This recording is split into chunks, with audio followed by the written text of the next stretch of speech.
நெற்றி விஷாலமானது. தலை உச்சி நான் கண்டதிலேயே மிகவும் உயரமானது. அவர் நகைச்சுவை உணர்வுள்ளவர். அவர் எப்போதும் முகத்தில் புன்முறுவலுடன் பேசுவார். அவர் நிறைய நகைச்சுவை துணுக்குகள் சொல்வார். அவர் தேர்ந்த நடிகரும் கூட. தன் கதைகளில் வரும் பாத்திரங்களை அவர் நடித்துக் காட்டுவார். தங்கள் குடும்ப விஷயத்தை மக்கள் கூறும்போது அவரும் சிரிப்பார். சில நேரம் அவர்களுடன் சேர்ந்து கண்ணீர் விடுவார். இந்த வகையில் பிறரின் உணர்ச்சிகளை அவரும் பிரதிபலித்தார். எப்போதும் அவர் தன் குரலை உயர்த்தி பேசியதில்லை. எப்போதாவது கோபம் வரும்பொழுதும் அவர் சாந்தமான முகத்தில் அதற்கான தடயம் இருக்காது.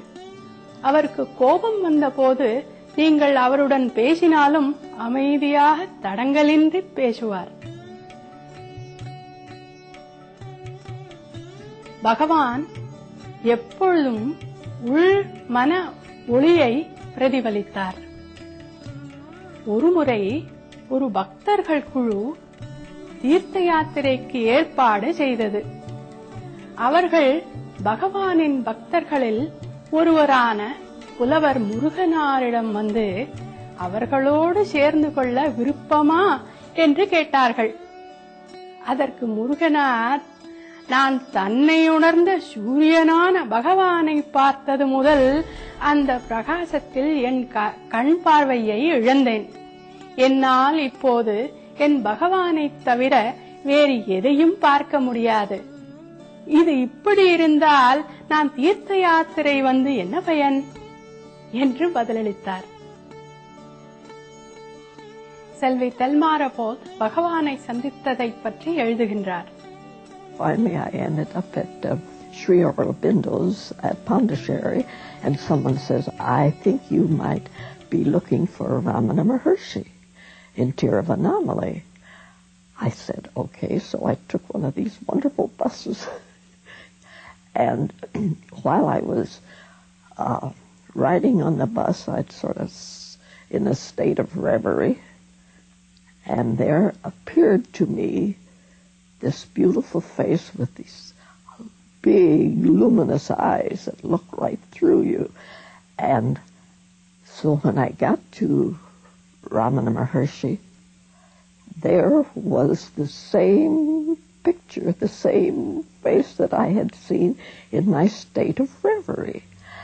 And I was really, really shocked. So I figured, well, here's where I'm going to unpack my one little bag and spend the rest of my life. When I sat in the Maharshi's presence, I felt that I was in a great white light. And then it seemed that within me, all these so-called problems I thought I had, they just vanish. And you went through a cleansing process. And I think to myself, what was I so concerned about? It doesn't really matter. Nothing matters. But who am I? Who is this? What is this presence, this entity, what have you call it?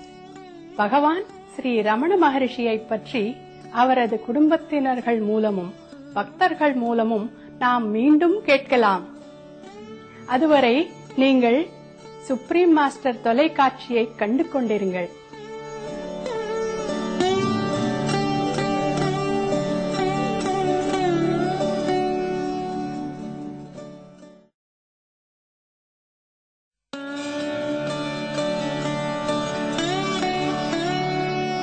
I had never encountered a countenance of that expressiveness and carrying an unspoken message like that. சைவ குழுவிற்கும் மற்றும் நமது மகாஞானி பகவான் ஸ்ரீ ரமண மகரிஷியின் நிகழ்ச்சிக்கும் உங்களை மீண்டும் வரவேற்கிறோம். உலகிலுள்ள எல்லா உயிரினங்களிலும் உள்ள ஆத்ம ஒற்றுமை உணர்வில் பகவான் அவர்களுடன் ஒன்றியிருப்பதாக உணர்ந்தார். சாது அருணாச்சலம் விவரிக்கின்றார். அவர் எல்லா விதத்திலும் எளிமையை விரும்பினார். அவர் தரையில் அமர்வார்.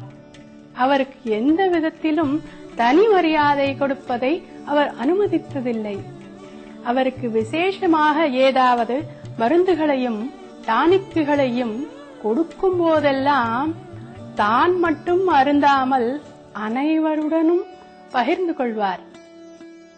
இவை எனக்கு நன்மை செய்யும் என்றால் அனைவருக்கும் நன்மை செய்யும் என்று அவர் வாதிப்பார். இந்த ஒற்றுமை உணர்வை அனைவருமே அவருடன் அனுபவிப்பார்கள். குஞ்சு சுவாமிகள் கூறுவது, It was like a flash of lightning, and I lost body consciousness. I realized that Bhagavan had given me the Samadhi experience. He was looking at me all along. I was looking into his eyes when I went into Samadhi.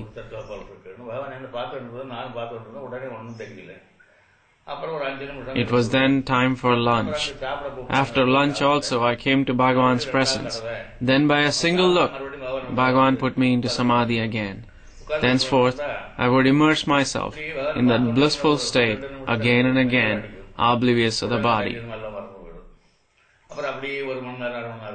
In fact, I occasionally used to touch myself to check whether I had a body or not.